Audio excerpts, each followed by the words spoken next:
Hello दोस्तों, आज हम लोग देखेंगे कि जियोलॉजी का सबसे इम्पोर्टेंट वाला क्वेश्चन जो एग्ज़ाम के लिए बहुत इम्पोर्टेंट होता है। तो चलिए दोस्तों शुरू करते हैं वीडियो को। तो पहला क्वेश्चन क्या है कि भूगर्भ विज्ञान की एक उपयुक्त परिभाषा दीजिए एवं उनकी महत्व पर प्रकाश डालिए। मतलब भू विज्ञान क्या होता है, हाँ उसके बारे में कुछ बोलना है आपको, उसके बारे में कुछ बोलना होगा आपको। तो भू विज्ञान क्या है देखते हैं। चलो, भू विज्ञान क्या होता है? भूगर्भ शास्त्र को अंग्रेजी में जियोलॉजी कहा जाता है। भूगर्भ शास्त्रों का अंग्रेजी में क्या कहा जाता है? जियोलॉजी कहा जाता है। तो जियोलॉजी क्या है? जियोलॉजी वह शास्त्र है जो पृथ्वी के अंदर, जो पृथ्वी के भीतर की जानकारी दे, उसे ही भूगर्भ शास्त्र कहा जाता है। भूगर्भ शास्त्र किसे कहते हैं? जो पृथ्वी के अंदर की जानकारी देता है, जो पृथ्वी के भीतर की जानकारी देता है उसे ही भूगर्भ शास्त्र कहा जाता है। उसके बाद जियोलॉजी का प्रयोग सर्वप्रथम रिचर्ड डीवेरी ने किया था। जियोलॉजी का सर्वप्रथम किसने बोला था कि जियोलॉजी नाम शब्द का प्रयोग किया था? रिचर्ड डीवेरी ने किया था। कब किया था? 1473 में किया था। उसके बाद जियोलॉजी कौन सा शब्द से लिया गया है? जियोलॉजी एक ग्रीक शब्द है। जियोलॉजी कौन सा शब्द है? ग्रीक शब्द है, जो किससे बना होता है? जी प्लस लॉजी से बना होता है। जी प्लस लॉजी, जो जिसे हिंदी में संधि विच्छेद कहते हैं, उसे इंग्लिश में संधि विच्छेद क्या किया गया है? जी प्लस लॉजी। अर्थात यहाँ जी का अर्थ क्या होता है? अर्थ अर्थात पृथ्वी, और लॉजी का अर्थ क्या होता है? साइंस अर्थात विज्ञान। यानी दोनों मिलकर क्या होगा? जियोलॉजी। दोनों मिलकर क्या बना? जियोलॉजी। अर्थात सरल शब्द में क्या है? जहाँ पृथ्वी के बारे में जहाँ अध्ययन किया जाता है उसे जियोलॉजी कहा जाता है। तो पृथ्वी का अध्ययन जैसे हम लोग क्या करते हैं, जैसे उसकी उत्पत्ति कैसा हुआ है, किस काल में उसको उत्पत्ति हुआ है, उसके बाद जलमंडल और जीवमंडल के निर्माण, मतलब जलमंडल का निर्माण कैसे हुआ है, जीवमंडल का निर्माण कैसे हुआ है, जितना भी जिसके बारे में हम लोग ज्ञान प्राप्त करते हैं, जानकारी प्राप्त करते हैं, वही सब जियोलॉजी के अंतर्गत आते हैं। तो और एक साइंटिस्ट बोल रहा है, जियोलॉजी का परिभाषा कुछ दे रहे हैं, जिसका नाम है शेल्डन जॉनसन। उसके अनुसार क्या है? उसके अनुसार भूगर्भ शास्त्र ज्ञान की संगठित शाखा है, शाखा के रूप में ग्लोब जिस पर हम निवास करते हैं। उसके अनुसार क्या है कि भूगर्भ शास्त्र वह है जो एक ग्लोब के जैसे होता है, जो एक क्या है? ग्लोब है, जिस पर हम लोग क्या करते हैं? निवास करते रहते हैं। हाँ, तो यही था जियोलॉजी भूगर्भ शास्त्र।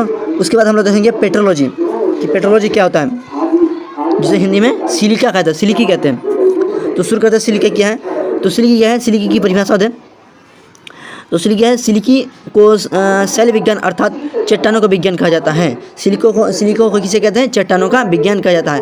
ये किस शब्द से रूपांतरित है? ये पेट्रोलॉजी हिंदी का रूपांतरण है। ये किससे बना होता है? इंग्लिश में क्या कहते हैं इसको? पेट्रोलॉजी। ये भी, इसको भी हम लोग तोड़ेंगे तो क्या मिलेगा? पेट्रा प्लस लॉजी से बनाता है। क्या? Petra plus logy. उससे पहले एक बात करें, ये भी एक ग्रीक शब्द की भाषा है। एक क्या है? ग्रीक शब्द। हाँ, जहाँ पेट्रा का अर्थ क्या होता है? रॉक अर्थात चट्टान, और जहाँ लॉजी का अर्थ होता है साइंस। लॉजी का अर्थ होता है साइंस अर्थात विज्ञान। इस तरह शैली विज्ञान का अर्थ पूरा क्या हुआ? पेट्रोलॉजी, पेट्रा प्लस लॉजी अर्थात चट्टानों का विज्ञान। और क्या है? जिसमें विभिन्न प्रकार के चट्टानों के बारे में अध्ययन किया जाता है। पेट्रोलॉजी क्या है? जिसमें हम लोग विभिन्न प्रकार के चट्टान के बारे में अध्ययन करते हैं। क्या क्या चट्टान होते हैं, क्या क्या चट्टान नहीं होते हैं, उसके बारे में जब हम अध्ययन करते हैं तो उसे पेट्रोलॉजी कहते हैं। चट्टान में उपस्थित अवस्था, गठन, संरचना, संगठन, उत्पत्ति, विकास के अध्ययन कोई चट्टान कहते हैं। चट्टान किसे कहते हैं? चट्टान की उत्पत्ति कैसे हुआ है, उसके बाद उसका किस अवस्था में रहता है, उसका गठन कैसे हुआ है, उसका संरचना क्या है, संरचना कैसा है, उसका स्ट्रक्चर कैसा है, उसके बाद उसकी उत्पत्ति कैसे हुआ है, उसका विकास कैसे हुआ है, इसके बारे में जब हम अध्ययन करेंगे तो उसे ही कहा जाता है पेट्रोलॉजी। उसका नेक्स्ट क्वेश्चन है कि चट्टान का वर्गीकरण, क्लासिफिकेशन ऑफ रॉक्स अर्थात चट्टान का वर्गीकरण। तो चट्टान का वर्गीकरण, चट्टान को कितने भागों में बांटा गया है? तो देखते हैं कितने भागों में बांटा गया है। बनावट की प्रक्रिया के आधार पर चट्टान 3 भागों में बांटा गया है। बनावट की प्रक्रिया के आधार पर चट्टान को 3 भागों में बांटा गया है। पहला क्या है? अग्नेय चट्टान, जिसे अंग्रेजी में अग्नियस रॉक्स कहते हैं। दूसरा चट्टान परतदार चट्टान, या उसे अवसादी चट्टान भी कहते हैं, इसे अंग्रेजी में सेडिमेंट्री रॉक्स कहते हैं।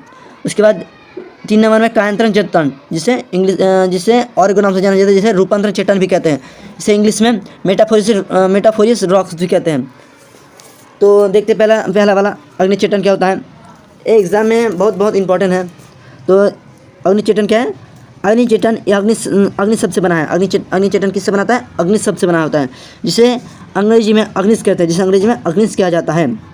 ये एक लैटिन भाषा है। ये किस भाषा से लिया गया है? एक लैटिन भाषा से लिया गया है। जिसका अर्थ क्या होता है? अग्नि अर्थात आग। अर्थात क्या होता है? आग। तो आग मतलब आग मतलब क्या होता है? देखिए कि पृथ्वी अपनी प्रारंभिक अवस्था में गर्म और तरल थी। पृथ्वी जब पृथ्वी की हजारों या लाखों वर्ष पहले पृथ्वी क्या था? पृथ्वी जब पृथ्वी के पहले उत्पत्ति हुई है, तो उस टाइम पृथ्वी क्या था? गर्म था, गर्म और तरल रूप से था, मतलब लिक्विड। उसके अंदर की जो भी चीज़ था वो सब लिक्विड अवस्था में था। उसके बाद धीरे धीरे क्या हुआ? धीरे धीरे वह ठंडा हुई। धीरे धीरे क्या हुआ? ठंडा होता गया और एक ठोस अवस्था में लेते गया। धीरे धीरे क्या हुआ? एक ठोस अवस्था में लेता गया और कुछ ठोस अवस्था में लेता गया। उसके बाद तो जब ठोस अवस्था में कुछ निर्माण हुआ, तो उसे क्या कहते हैं? अग्नि चट्टान कहा जाता है। उसे अग्नि चट्टान, इस प्रकार अग्नि चट्टान का निर्माण होता है। तो कुछ साइंटिस्ट बोल रहे हैं, जैसे एक साइंटिस्ट का नाम है यहाँ पे, जिसका नाम है पीजी वर्टिस्टर, जो क्या बोल रहा है कि पीजी वर्टिस्टर के अनुसार द्रव अवस्था वाली चट्टानों जब ठंडी होकर ठोस अवस्था में परिवर्तन हुई अग्नि चट्टान बनी। तो वो साइंटिस्ट भी यही बोल रहे हैं कि जब चट्टान की उत्पत्ति ऐसी हुई है कि जब पृथ्वी लिक्विड में था, द्रव अवस्था में था, तो धीरे धीरे एक ठंडा होता गया और ठोस अवस्था में परिवर्तन होता गया। तो उसका भी कहना एक ही है। और उसके बाद क्या है? अन्य सभी प्रकार चट्टान का निर्माण अग्नि चट्टान से हुई है। मतलब दूसरा भी चट्टान किस प्रकार से हुई है? इस अग्नि चट्टान की तरह ही हुआ है उसका भी निर्माण। इसे और एक नाम से जाना जाता है अग्नि चट्टान को, जिसे प्राथमिक चट्टान भी कहा जाता है। इसे क्या कहते हैं? प्राथमिक चट्टान भी कहा जाता है। इसके उदाहरण के रूप में क्या क्या होता है? ग्रेनाइट होता है, ब्लेसार्ड होता है, ये सब होते हैं। तो आज के लिए इतना ही। नेक्स्ट वीडियो देखने के लिए हमको कमेंट बताइए, तो हम और भी बनाएंगे वीडियो। धन्यवाद।